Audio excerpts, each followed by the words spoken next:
Well, welcome back to my YouTube channel.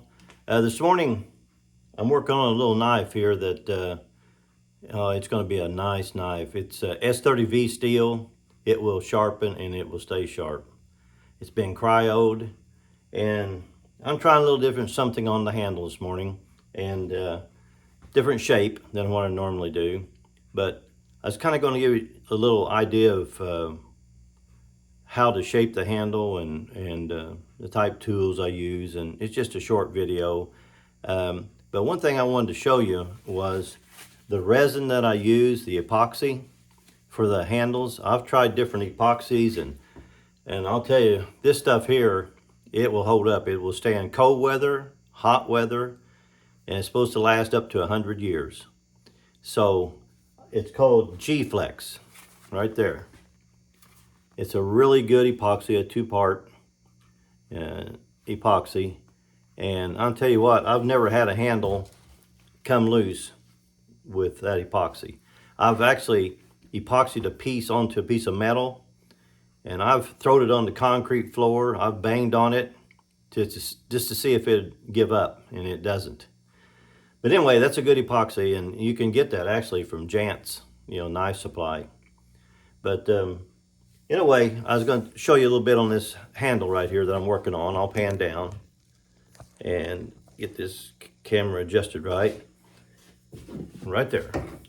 So what I'm doing now, I'm putting the grooves in where the fingers are, the choil here, and shaping this handle to where it fits your hand good. And I just use a half round rasp. And making a handle it's kind of an art form. You just kind of do it according to what you think is right. And making a knife, actually, it's like painting a picture, really. You start out with a piece of rough looking material, just a square handle, and you shape it according to how you see it, And that's the difference, I think, in a lot of different knife makers. It's just like artists. Some artists are just better at shaping and painting and sculpturing a picture, and some knife makers are better at shaping knives and shaping handles, and it's all about the individual. But you can learn how to do it, and it gets a lot of practice. But it's just like everything else, time consuming. But as you go along and you start seeing this thing take shape, you really see the beauty in it. And no longer than I've been filing on this thing, it's already starting to look good. Boy, you can tell that S30V is tough, because you hit that with this file, normally it'll cut steel. If you won't cut that, I mean it's there. Man, that's gonna hold a good edge. I can tell that with just the feel of the rasp on that steel. And I'll show you here. This is the side right here, roughed out before I ever started shaping it. And then this is the side as it's starting to take its shape. See, it's starting to round off. We'll flip it over and do this other side.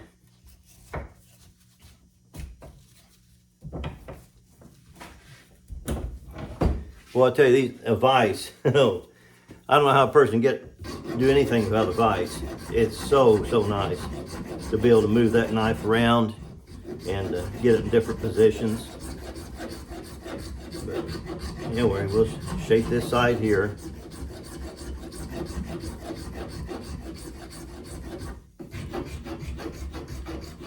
You gotta be careful in this little finger choil here, because if you aren't careful, you can chip that edge off of this right here on this tip, and you have just messed up a nice knife.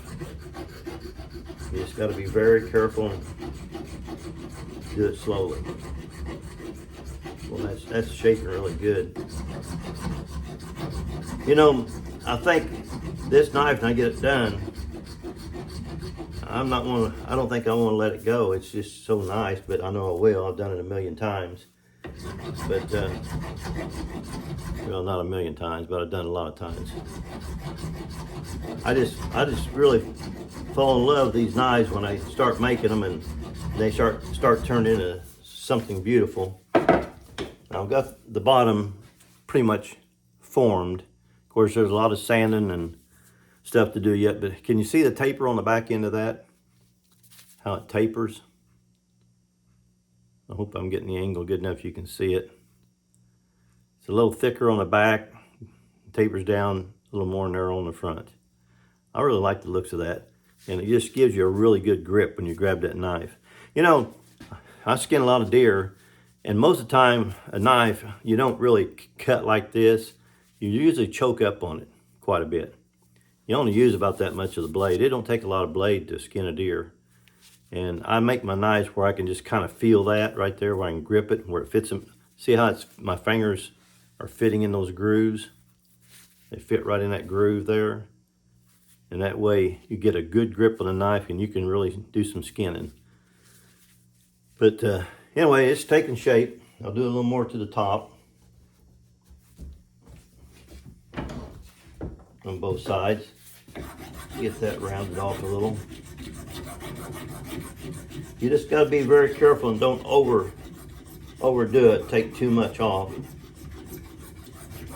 That can be bad.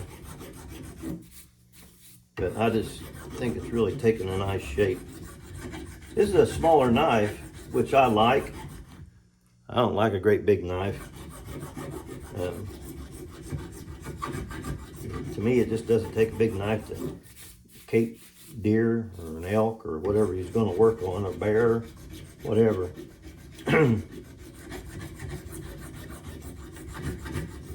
Just my opinion, I may be wrong. Let's see, we get this other side a little bit. You can shape these pretty quick. Where you really make them look pretty is when you start sanding.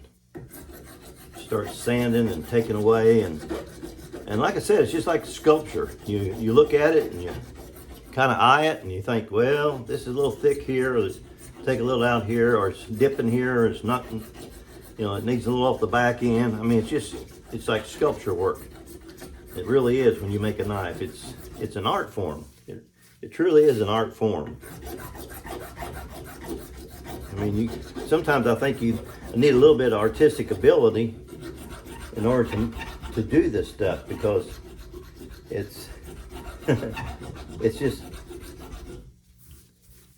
it's just knowing what to take off and what not to take off. And yeah, you can learn all this, I mean, just by trial and error, doing it over and over.